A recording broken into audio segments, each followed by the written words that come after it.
السلام عليكم اخواتي في الله، ان شاء الله كامل تكونوا بخير وين ما كنتوا. وحده الفيديو تاع اليوم راه معنا اللون، ماشي اي لون، اللون روعه روعه روعه، لا كولور كلير. الحاجه الشابه فيها انها بلا ليماج وبلا ديكاباج، وركزوا معايا، بلا ليماج وبلا ديكاباج، غير بالصبغه وحدها وراح تخرج لك هذا لا كولور اللي راكي تشوفي فيها طبق الاصل. هذا الميلونج راح ندوه بصبغه لوريات. نروح مباشره للقاعده اللي يتحط عليها هذا الميلونج للتحصل على هذا اللون. اول قاعده معنا اللي هي درجات البني. جميع درجات البني يقدروا يحطوا هذا الميلونج الا اللي راهم صابغين بالبني الغامق. نروح للقاعدة الموالية اللي هي الشاطئ الكستنائي. جميع درجات الكستنائي يقدروا يحطوا هذا الميلانج إلا اللي راهم صابغين بالشاطئ فونسي، يعني الشاطئ فونسي والماغو فونسي انتوما ما تقدروش تحطوا هذا الميلانج.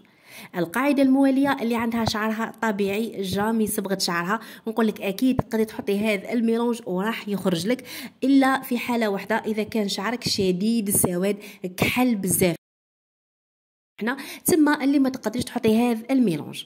القاعده المواليه اللي هي اصحاب ليماج. نتوما اصحاب ليماج، سواء الليماج تاعكم مجدد اقدم هابطين بزاف ما يهمش، المهم شعرك فيه ليماج وما راكيش حابه الليماج تاعك يروحوا، نقول لك هذا الميلونج ما تخافيش، الليماج تاعك راح يتفتحوا، راح يضواو، بالعكس راح يولوا فواحد لا كولور بزاف شابه، وحتى لون الجذور راح يكون في لون متناسق مع لون ليماج. باختصار اصحاب ليماج ديروا هذا الميلونج راح يخرجكم تحفه. نروحوا للقاعده المواليه اللي هي اصحاب الشيب. نتوما كما ذكرت لكم في بدايه الفيديو، الشيب تاعكم راح يتغطى وراح تخرجكم بلا كولور كلير كيما راكي تشوفي فيها.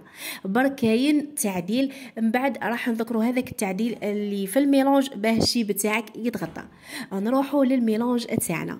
أول رقم معنا اللي هو رقم 25 أشقر بلاتيني بلاتين. هذا الرقم ولا هذا اللون راح تدي منه النصف.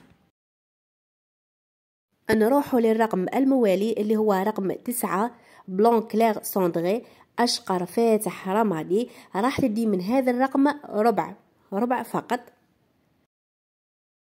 راح تضيفي ايضا رقم 23 بلون اكسترا كلير سوندغي ابيض فاتح ثلجي رمادي، راح تدي منه هو ايضا ربع.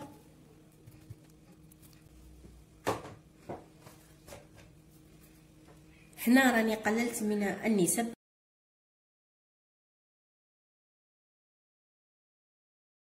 راح نزيد منهم كامل شويه.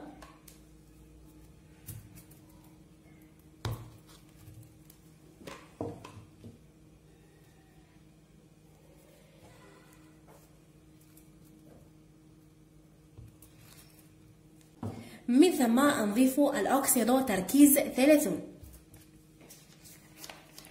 اكيد انا راني بديت قيس الخصله.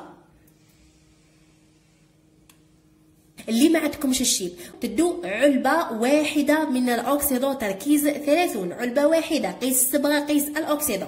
هنا صحاب الشيب تدو الاوكسيدو نصف قاروره، يعني نفس كميه الصبغه ما تتبدلش، لكن كميه الاوكسيدو تتبدل. شحال تدو كميه الاوكسيدو؟ تدو نصف قاروره، وتركيز الاوكسيدو يتبدل، تدو تركيز 20.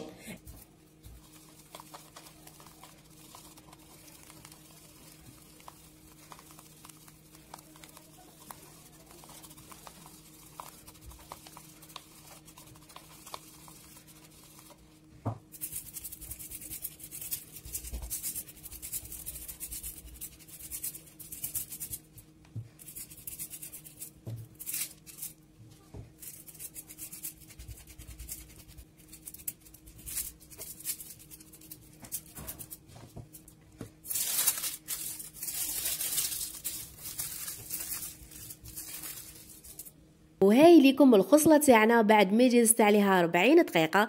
هنا كاين ملاحظة موالفة نذكرها لكم اللي هي طريقة الصبغة. كي تجي رايحة تحطي صبغة في شعرك خلي في الجذور 2 سنتيم، ما تحطيش فيهم الصبغة وحطيها في باقي الشعر.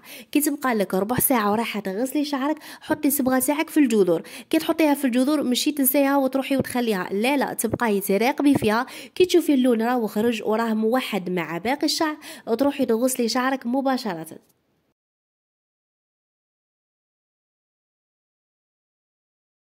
هاي ليكم الخصله تاعنا بعد ما غسلناها نشفناها. شوفوا هذيك لا كولير روعه روعه روعه، اكثر من هاك ما كاش. يعني تخرجي لا كولير كلير كيما هاك شابه بزاف، وزيد بلا ليماش وبلا ديكاباج.